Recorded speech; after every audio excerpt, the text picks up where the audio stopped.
Ren Sabando ang talaga namang gumagawa ng ingay sa KBL ngayon. Marami ang nag-aabang sa kanyang laro ng mga Pinoy basketball fans at pinagkakatiwalaan pa ng kanilang coach at kakampi sa KBL. Isa si Ren Sabando sa merong X-factor sa mga Pinoy players, yung talaga namang may main impact na posibleng magpaiba sa takbo ng laro ng kanilang team at mapabuti pa ito. Gusto nga rin siyang makuha ng mga PBA teams sa hinaharap. Maganda ang nilalaro ni Ren Sabando sa KBL at makakapaglaro sana siya sa Gilas sa Southeast Asian Games. Ito ay kung papayagan nga siya ng anyang.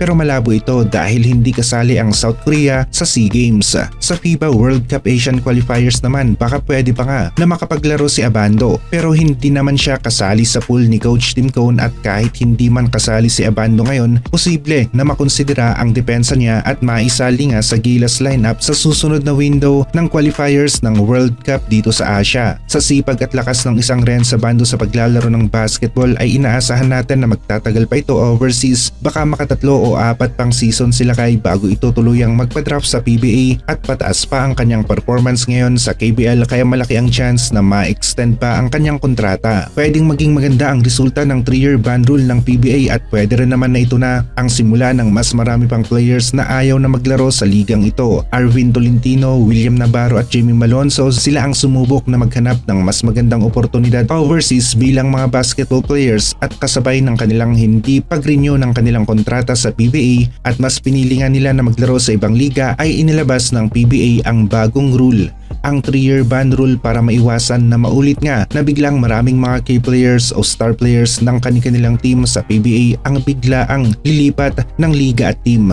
Pwede na magdalawang isip na nga ang mga datihan ng mga players o yung mga kasalukuyan na naglalaro sa PBA ngayon kung lilipat ba sila o hindi kapag may mas magandang offer na dumating na mula nga sa ibang liga o team. Marami pang liga, nandyan ang MPBL, meron pang Taiwan League, Indonesia League at iba pang liga sa Asia na mas angat ang laro ng mga Pinoy maliban sa KBL at Japan B-League na kung saan nakikipagsabayan naman ang galing ng mga Pinoy sa larangan ng basketball sa dalawang liga na ito. Pwede na wrong move at right move ang ginawa ng PBA at oras na lang makapagsasabi kung naging maganda ba para sa PBA ang rule na ito o hindi. Hindi na nga makakabalik pa si Jamie Malonzo ngayon sa PBA dahil sa 3-year ban rule at kailangan niyang maghintay at inalis na nga rin siya sa lineup ng Kyoto Hanaris at naghahanap ngayon si Jamie Malonzo ng liga at team na kung saan gusto siyang kunin at gamitin at doon maglaro. May chance rin na yung ibang Asian quota players na hindi nga fit sa kanilang team sa KBL ay baka maalis rin sa lineup ng kanilang team sa December na kung saan sa buwan na ito gumagawa ng hakbang ang mga KBL teams para baguhin ng konti ang kanilang lineup at mas palakasin pa ito. William Navarro hindi ganon nakabilis ang adjustment sa KBL at baka manganib ang kanyang karera sa Korean Basketball League kapag hindi siya nagpakita ng solid na performance para sa kanilang team. Arvin Tolentino sa Solisky Knights, ayos lang ang performance, mukhang mai-extend pa ang kanyang kontrata. Effective ang kanyang opensa, maraming mga teams sa KBL ang pwedeng gumamit sa kakayahan niya bilang isang manlalaro. Sila ang dalawang players sa KBL na apektado o sakop ng 3-year ban rule ng PBA at sa Japan B-League naman ang katatanggal lamang na si Jamie Malonzo. Ang mga players naman na inaabangan ng mga PBA teams na naglalaro overseas ay sina Ren Sabando, Carl Tamayo, Kevin Kiambao at iba pa sa KBL. Sa Japan B1 B-League naman kay Soto, Dwight Ramos, AJ Edu.